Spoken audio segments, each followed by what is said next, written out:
Kami salut dengan kerja-kerja cermat dari Kapolri yang telah bekerja dengan baik dan juga terbukalah seluruh kasus ini sampai terang benderang. Tetapi Pak Kapolri, masih ada pertanyaan publik yang harus memang dijawab Pak Kapolri. Kenapa harus dijawab? Karena kami khawatir kalau tidak dijawab, masyarakat berpikir ada apa dengan kasus ini?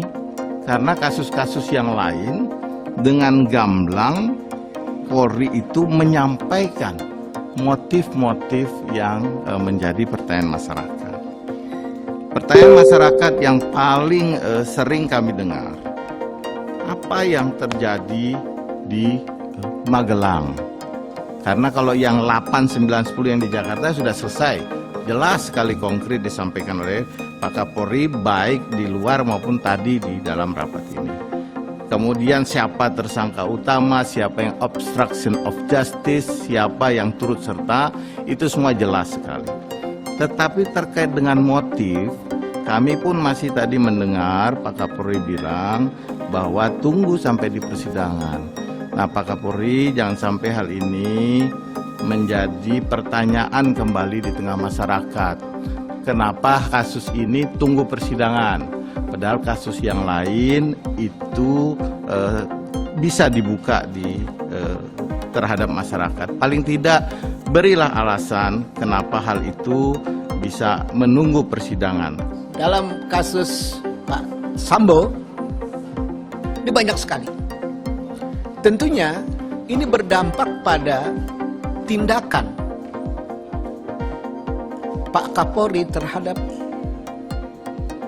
hukuman-hukuman yang terhadap sekian lama ini.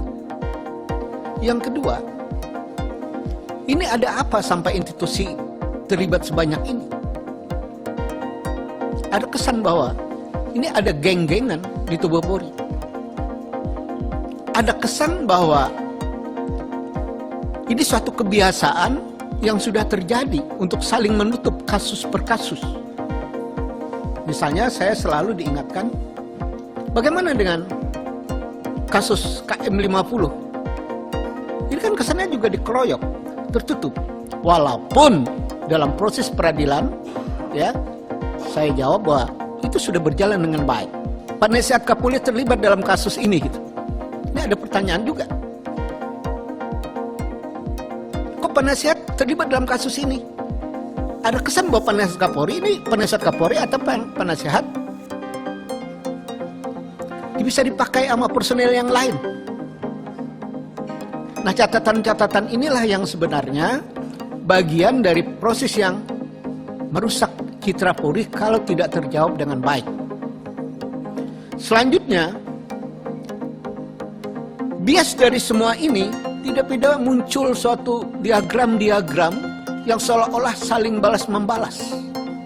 Ini menunjukkan bahwa ada sesuatu perang di dalam tubuh Polri.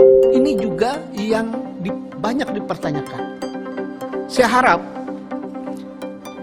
di rapat hari ini semuanya terang benderang agar pertanyaan-pertanyaan ini bisa kita selesaikan hari ini, agar kita melihat proses peradilan kita lebih fokus ke sana. Yang ada hari ini adalah bias-bias yang membuat Polri jadi semakin terpuruk.